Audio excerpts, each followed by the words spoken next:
Hello everyone, welcome to Pragyan classes YouTube channel. मेरे YouTube channel पर आप सभी का बहुत बहुत स्वागत है। इस वीडियो में हम डिस्कस करेंगे प्रयोगशाला परिचारक परीक्षा 2023 के संबंध में भौतिक विज्ञान के महत्वपूर्ण टॉपिक बल यानी कि फोर्स का कथन कारण संबंधित एनसीईआरटी आधारित एमसीक्यू प्रश्नों के बारे में। तो चलिए शुरू कर लेते हैं आज का वीडियो।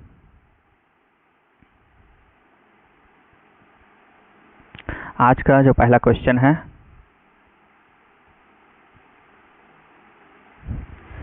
अभिकथन दिया हुआ है, यदि किसी पिंड पर नेट बाह्य बल शून्य है तो इसका त्वरण भी शून्य होगा। तो इसका जो कथन दिया हुआ है वो बिल्कुल सही है। यदि किसी पिंड पर नेट बाह्य बल जो है शून्य है तो उसका त्वरण भी क्या होगा, शून्य होगा।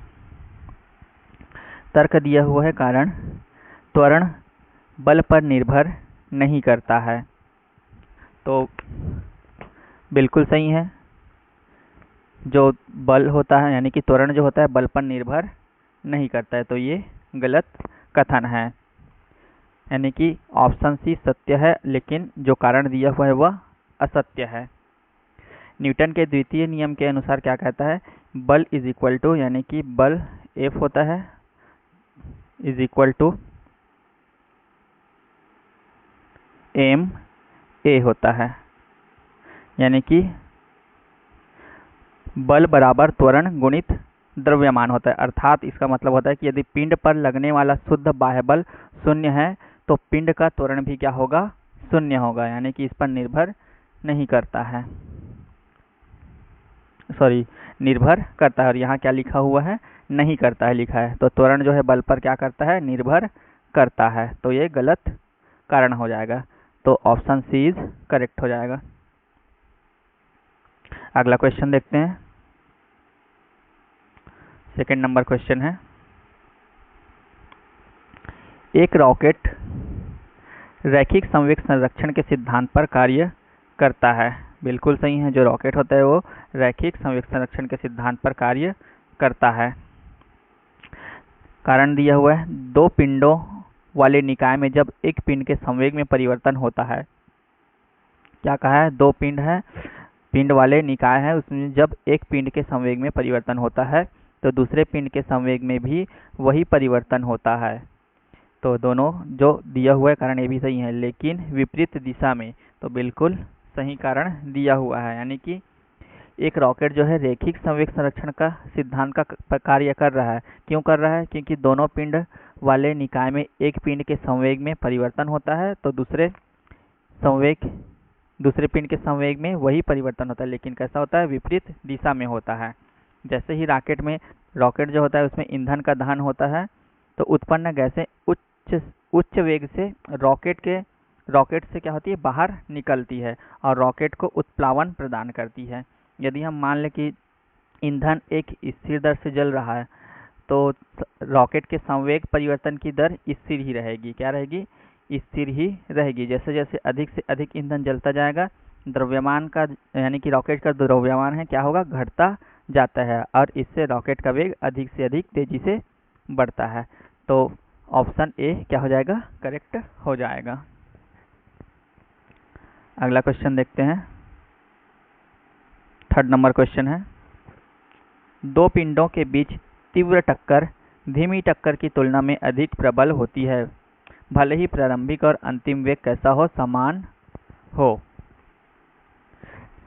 तो जो कथन दिया हुआ है बिल्कुल सही है। दो पिंड है, उनके बीच में क्या होता है, तीव्र टक्कर होता है और धीमी टक्कर की तुलना में अधिक प्रबल होती है। यानी कि जोर से टक्कर वाला जो है ज़्यादा यानी कि तीव्र होगा और धीरे टक्कर वाला क्या होगा, कम प्रबल होगा, यानी कि थोड़ा उससे दुर्बल होगा।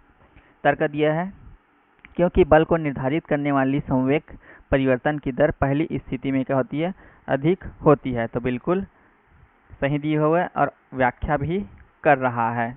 दो पिंड के बीच जब टक्कर होता है तो धीमी टक्कर की तुलना में अधिक प्रबल होती है तीव्र टक्कर वाली, भले ही प्रारंभिक और अंतिम वेग कैसा वेग समान हो। क्यों होता है ऐसा, क्योंकि बल को निर्धारित करने वाली जो संवेग होती है परिवर्तन की दर पहली स्थिति में अधिक होती है, इसलिए। तो option A is correct answer. Next question देखते हैं। चौथा नंबर क्वेश्चन है,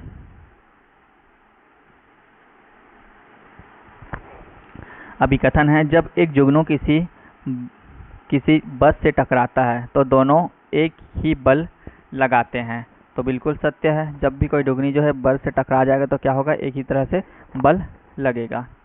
कारण दिया है, जुगनू का द्रव्यमान विंडशील्ड की तुलना में अधिक होता है। तो ये कथन जो कारण जो है क्या है, गलत दिया हुआ है, यानी कि जुगनू का द्रव्यमान विंडशील्ड की तुलना में अधिक नहीं होता है। तो कौन सा ऑप्शन सही हो जाएगा, कथन सत्य है लेकिन आज जो है वो असत्य है, ऑप्शन सी इज करेक्ट। अगला क्वेश्चन देखते हैं, 5वां नंबर क्वेश्चन है। अभिकथन दिया हुआ है, प्रत्यास्थ और अप्रत्यास्थ दोनों संघट्टों में रैखिक संवेग संरक्षित रहता है। तो बिल्कुल सही है, प्रत्यास्थ और अप्रत्यास्थ दोनों संघट्टों में क्या रहता है, रैखिक संवेग जो है वो संरक्षित रहता है। सभी संघट्टों में कुल ऊर्जा संरक्षित रहता है, बिल्कुल सही है। सभी संघट्टों में क्या है, कुल ऊर्जा संरक्षित रहता है, बट एक्सप्लेनेशन जो है वो सही नहीं है। तो ऑप्शन बी क्या हो जाएगा, करेक्ट हो जाएगा। अभिकथन और कारण दोनों सत्य है लेकिन कारण अभिकथन की सही व्याख्या नहीं है, option B is correct. Next question है 6वां नंबर क्वेश्चन। अभिकथन है, किसी पिंड को दो लंबवत दिशाओं में त्वरित करने के लिए आवश्यक बल कभी समान नहीं होता। ये सही है जो कथन दिया हुआ है, क्योंकि किसी भी पिंड को दो लंबवत दिशाओं में अगर त्वरित करने के लिए आवश्यक बल जो है वो कभी भी समान नहीं होगा, यानी कि दो अलग अलग दिशा है उसमें क्या रहा है, बल लग रहा है। मान लो ऊपर की तरफ बल लग रहा है और नीचे की तरफ बल लग रहा है। अगर किसी गेंद को ऊपर की तरफ फेंकने के लिए हमें ज़्यादा बल लगाना पड़ेगा और नीचे की तरफ फेंकने के लिए क्या करना पड़ेगा, कम बल, यानी कि दो लंबवत दिशाओं में त्वरित करने के लिए आवश्यक बल जो है कभी भी समान नहीं होता, बिल्कुल सही कथन है। कारण दिया है, जी की उपस्थिति त्वरण को प्रभावित नहीं करेगी। तो बिल्कुल गलत कथन है, नहीं करेगी दिया है, जी की उपस्थिति त्वरण को प्रभावित करेगी। तो कौन सा ऑप्शन सही हो जाएगा, ऑप्शन सी, अभिकथन सत्य है लेकिन कारण जो है वो असत्य है। नेक्स्ट क्वेश्चन देखते हैं क्या कहता है, 7वां नंबर क्वेश्चन है। दो पिंडों के बीच तीव्र टक्कर धीमी टक्कर की तुलना में अधिक प्रबल होती, भले ही रिपीटेड क्वेश्चन है। आगे बढ़ते हैं नेक्स्ट क्वेश्चन पे। 8वां नंबर क्वेश्चन देखते हैं।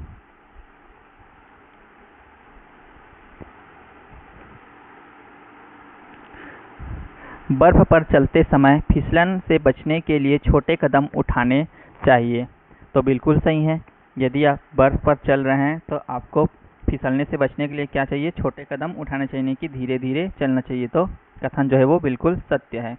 ऐसा कारण दिया है, ऐसा इसलिए है क्योंकि छोटे कदम कम घर्षण सुनिश्चित करते हैं, बिल्कुल सही है। एक्सप्लेनेशन सही दिया जा रहा है कथन का। तो ऑप्शन ए क्या हो जाएगा, करेक्ट हो जाएगा। अभिकथन और कारण दोनों सत्य है, कारण अभिकथन की सही व्याख्या है। तो ऑप्शन ए इज करेक्ट। आगे बढ़ते हैं 9वें नंबर क्वेश्चन पे। अभिकथन दिया है, न्यूटन के गति के द्वितीय नियम के अनुसार आवेग संवेग में परिवर्तन के बराबर होता है। तो बिल्कुल सही है, न्यूटन के द्वितीय नियम के अनुसार क्या होता है, आवेग संवेग में परिवर्तन के बराबर होता है। तर्क कह रहा है, आवेग और संवेग के अलग अलग एसआई मात्रक हैं।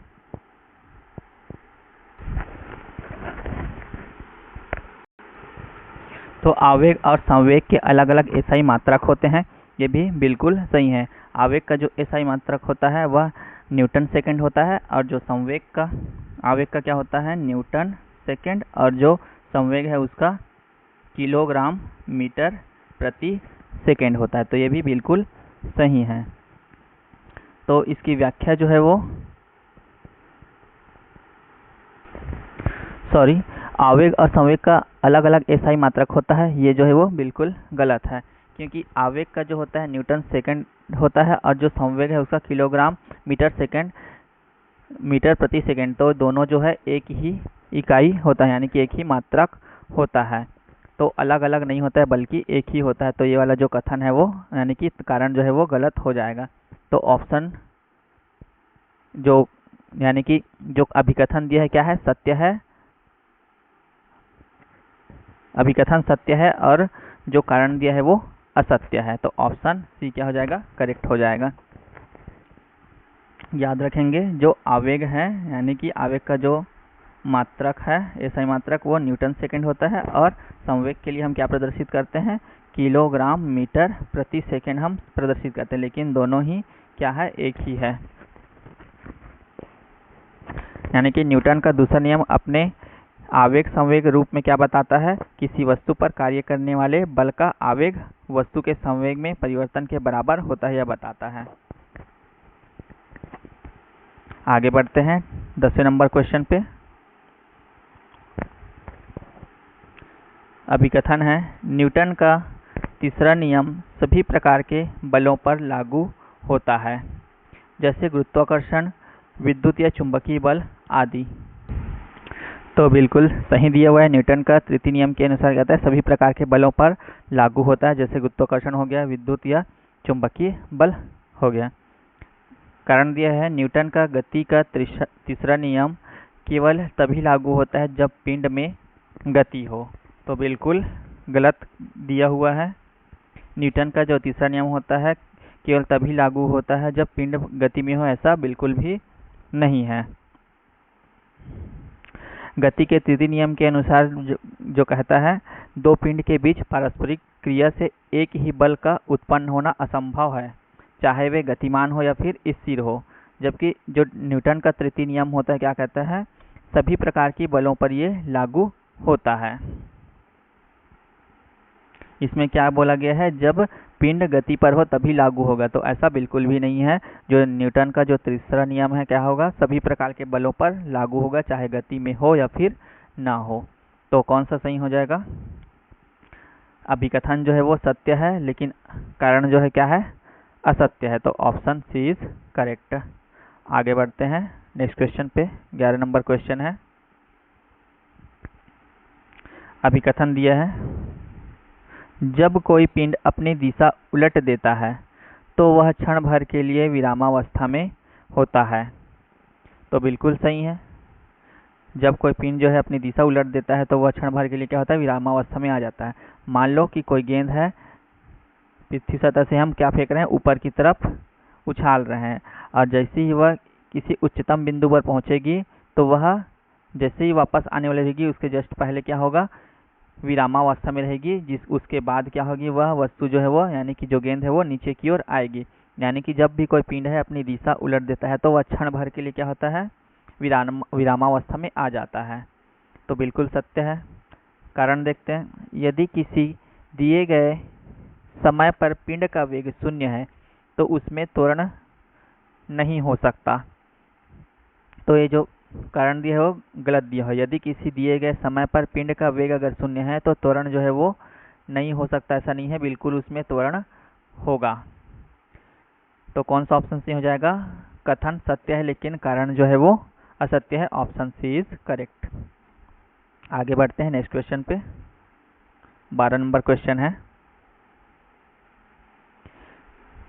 जब बंदूक से गोली चलाई जाती है तो गोली पर आगे की ओर बल लगता है और बंदूक पर क्या होता है, प्रतिक्षेपण होता है, यानी कि पीछे की तरफ क्या होता है, धक्का लगता है।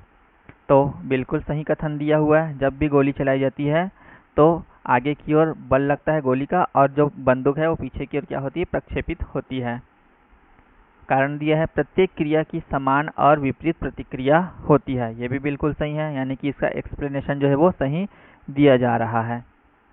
तो ऑप्शन ए, अभिकथन और कारण दोनों सत्य है और कारण अभिकथन का क्या है, सही व्याख्या है। Option A is the correct answer. आगे बढ़ते हैं 13 नंबर क्वेश्चन है, जब अंतरिक्ष यात्री अंतरिक्ष में कोई वस्तु फेंकते हैं तो वह वस्तु उसी दिशा में और उसी गति से गति करती रहेगी।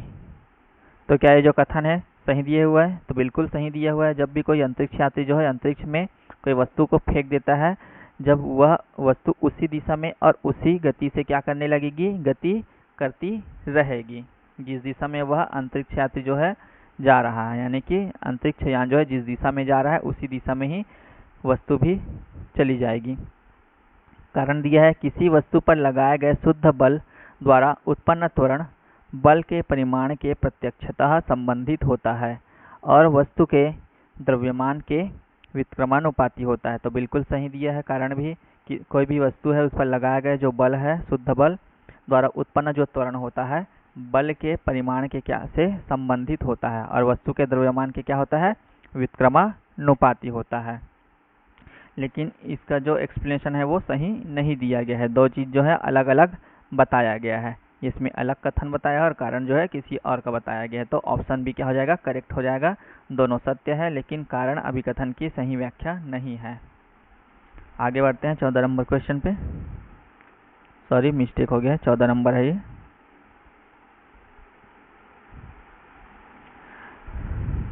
जब हम कुर्सी पर बैठते हैं तो हमारा शरीर नीचे की ओर एक बल लगाता है और कुर्सी को भी उतना ही ऊपर की ओर बल लगाना चाहिए, अन्यथा कुर्सी गिर जाएगी। तो जो अभिकथन है वो क्या है, सत्य दिया हुआ है। जब भी हम किसी कुर्सी पर बैठते हैं तो हमारा शरीर क्या है, कुर्सी पर एक बल लगाता है और कुर्सी भी क्या है, उतना ही बल लगाती है, जिसकी वजह से कुर्सी नीचे नहीं गिरती है। नहीं तो अगर बल नहीं लगेगा तो क्या हो जाएगा, कुर्सी जो है वो गिर जाएगी। तर्क दिया है, तीसरा नियम कहता है कि प्रत्येक क्रिया के लिए एक समान और विपरीत प्रतिक्रिया होता है। तो कारण भी सही दिए हुआ है और क्योंकि एक्सप्लेनेशन दिया जा भी रहा है। तीसरा नियम क्या कहता है, प्रत्येक क्रिया के एक समान और विपरीत प्रतिक्रिया करता है। तो ऑप्शन ए क्या हो जाएगा, करेक्ट हो जाएगा। कारण और अभिकथन और कारण दोनों क्या है, सत्य है। कारण अभिकथन की व्याख्या भी कर रहा है। तो option A is the correct answer. आगे बढ़ते हैं नेक्स्ट क्वेश्चन पे। अभिकथन है, बर्तनों को हटाए बिना मेज पोस्ट को मेज से नहीं खींचा जा सकता। तो क्या जो कथन है वो सही है। जब भी यानी कि कोई भी रेक है, उस रेक में क्या है, हम कोई मेज पोस्ट बिछा के रखे हैं और उसके ऊपर क्या रखे हैं, कुछ बर्तन रखे हुए हैं। तो जैसे ही मेज पोस्ट को हम मेज से खींचते हैं तो क्या बर्तन गिरेगी या नहीं गिरेगी। तो जैसे ही हम झटके के साथ मेज पोस्ट को, यानी कि कोई भी पेपर रखा हुआ है या फिर कोई भी चीज़ रखी हुई है, तो उसको हम झटके से खींचते हैं तो जड़त्व के नियम के अनुसार क्या होता है, जो वस्तु है स्थिर है वह स्थिर रहती है और गतिमान है वह गतिमान रहती है। यानी कि जो बर्तन रखा है वो उसी जगह पर रहेगी और मेज पोस्ट जो है वो बाहर आ जाएगी। तर्क दिया हुआ है, न्यूटन का गति का दूसरा नियम जड़त्व की परिभाषा देता है। तो बिल्कुल कथन कारण जो है वो गलत दिया हुआ है। न्यूटन का गति नियम जो है जड़त्व की परिभाषा नहीं देता है, बल्कि क्या देता है। तो जो तर्क दिया हुआ है, न्यूटन का गति का दूसरा नियम जड़त्व की परिभाषा देता है, ये गलत है। और जो कारण दिया हुआ है वो भी क्या है, गलत है। तो ऑप्शन डी क्या हो जाएगा, करेक्ट हो जाएगा। अभिकथन और कारण दोनों जो है वो असत्य है। गति का जो द्वितीय नियम होता है क्या देता है, बल का व्यंजक देता है। यहाँ पर क्या बताया गया है, जड़त्व बताया गया है। यानी कि जो द्वितीय नियम होता है F = ma को बताया है। यानी कि बल जो है किसके बराबर होता है, द्रव्यमान गुणित त्वरण के, यानी कि द्रव्यमान और त्वरण के गुणनफल के बराबर होता है। और जो गति का जो प्रथम नियम होता है क्या बताता है, बल की परिभाषा देता है, यानी कि जड़त्व का नियम भी जिसे हम कहते हैं। और जो बल का जो यानी कि जो गति का जो तृतीय नियम होता है वह क्या बताता है, बल का परिमाण बताता है। प्रथम नियम जो है बल की परिभाषा देता है, द्वितीय नियम जो है बल का व्यंजक देता है और जो तृतीय नियम होता है बल का परिमाण देता है। और जो गति का जो तृतीय नियम है रॉकेट नोदन सिद्धांत पर, यानी कि रॉकेट नोदन पर आधारित है, जिसे हम क्रिया प्रतिक्रिया का नियम भी कहते हैं। तो याद रखेंगे। आगे बढ़ते हैं 17 नंबर क्वेश्चन पे।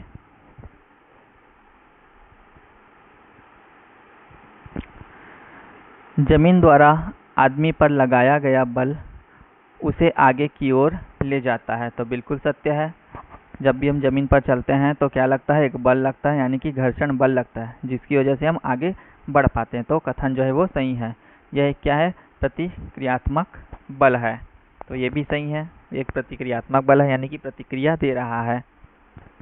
लेकिन एक्सप्लेनेशन जो है वो सही नहीं दिया गया है, तो ऑप्शन बी करेक्ट हो जाएगा। अभिकथन और कारण दोनों सत्य है, लेकिन कारण अभिकथन की व्याख्या नहीं है। आगे बढ़ते हैं। अगला क्वेश्चन है, द्रव्यमान रेखीय गति में किसी पिंड के जड़त्व का माप है। तो बिल्कुल सही है, द्रव्यमान जो है क्या है, रेखीय गति में किसी पिंड के जड़त्व का माप होता है। तर्क दिया है, द्रव्यमान जितना अधिक होगा उसकी विरामावस्था या गति की अवस्था को बदलने के लिए उतना ही अधिक बल आवश्यक होगा। तो बिल्कुल सही है ये भी, द्रव्यमान जितना अधिक होगा उसकी विरामावस्था या फिर गति की अवस्था को बदलने के लिए क्या होगा, उतना ही अधिक बल की आवश्यकता पड़ेगी।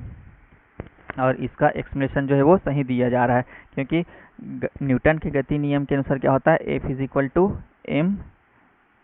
इक्वल टू क्या होता है, ma होता है। इसका मतलब होता है कि किसी दिए गए बल द्वारा उत्पन्न त्वरण का जो परिमाण पिंड के द्रव्यमान के व्युत्क्रमानुपाती होता है।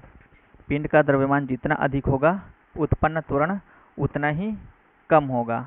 पिंड का अर्थात इसका मतलब है कि पिंड का द्रव्यमान बल लगाने पर पिंड द्वारा अपनी अवस्था बदलने के लिए क्या बोलते हैं, बल मतलब जो पिंड का द्रव्यमान है बल लगाने पर पिंड द्वारा अपनी अवस्था बदलने के लिए दिए गए विरोध का क्या है, एक माप है। मतलब पिंड का द्रव्यमान उसके जड़त्व का क्या है, माप होता है, न कि रेखीय गति में, रेखीय गति में। तो एक्सप्लेनेशन भी क्या है, करेक्ट दिया हुआ है। तो ऑप्शन क्या हो जाएगा, सही हो जाएगा। अगला क्वेश्चन है, अभिकथन दिया है, संवेग में परिवर्तन आवेग है। तो क्या कथन जो दिया हुआ है सही है कि संवेग में परिवर्तन जो है आवेग है, तो बिल्कुल सही है। तर्क दिए है, आवेग ft जो है ग्राफ और समय अक्ष के बीच का क्षेत्र है। तो ये भी सही है, लेकिन जो व्याख्या है वो सही नहीं है। तो ऑप्शन बी क्या हो जाएगा, करेक्ट हो जाएगा। अभिकथन कारण दोनों सत्य है, लेकिन अभिकथन जो है यानी कि कारण जो है अभिकथन की व्याख्या नहीं कर रहा है। आगे बढ़ते हैं। 20 नंबर क्वेश्चन है, एक चलती बस में आगे की ओर मुंह करके बैठा एक लड़का एक गेंद सीधे ऊपर फेंकता है। उसी क्षण बस त्वरित होने लगती है, गेंद ऊपर जाती है, लड़के के सामने गिरती है।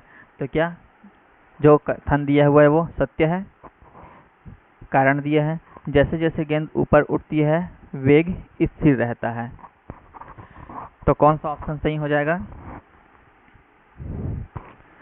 जो कथन दिया हुआ है वो तो बिल्कुल गलत है, क्योंकि एक चलती हुई बस में यानी कि कोई भी बस जो है वो चल रही है, जब गेंद ऊपर उठती है तो वेग का जो ऊर्ध्वाधर घटक होता है वो क्या होता है, घटता जाता है। यानी कि जब गेंद जो है क्या है ऊपर उठी तो ऊर्ध्वाधर जो घटक है क्या हो जाएगा, घटता है, यानी कि घट जाएगा। इस दौरान बस गेंद के नीचे से क्या होगी, बस जो है नीचे, ये बस है तो बस के नीचे से त्वरित होकर बाहर निकलती है, जिससे क्या होता है, लड़के को गेंद उसके सिर के ऊपर से जाती हुई प्रतीत होगी। इससे गेंद जो है उसके पीछे गिर जाएगी, ना कि सामने गिरेगी। तो स्टेटमेंट ने कहा है सामने गिरती है, बल्कि कहाँ गिरेगी, पीछे की तरफ गिरेगी। जब एक चलती बस में आगे की ओर मुंह करके बैठा एक लड़का है, एक गेंद को सीधे ऊपर फेंकता है, उसी क्षण क्या हो जाता है, बस जो है वो त्वरित हो जाती है, आगे बढ़ जाती है, जिससे गेंद जो है क्या हो जाती है, लड़के के सामने ना गिर करके लड़के के पीछे गिरेगी। तो ये जो कथन दिया है बिल्कुल गलत दिया हुआ है। जैसे जैसे गेंद ऊपर उठती है तो वेग स्थिर रहता है, तो बिल्कुल गलत है, स्थिर नहीं रहता है। गेंद के वेग का जो केवल क्षैतिज घटक है वो अपरिवर्तित रहता है। कौन सा, जो क्षैतिज घटक है वो अपरिवर्तित रहता है। जब गेंद ऊपर उड़ती है तो वेग का ऊर्ध्वाधर घटक जो है वो घटता जाता है, यानी कि परिवर्तित हो जाता है। तो ये भी गलत दिया हुआ है।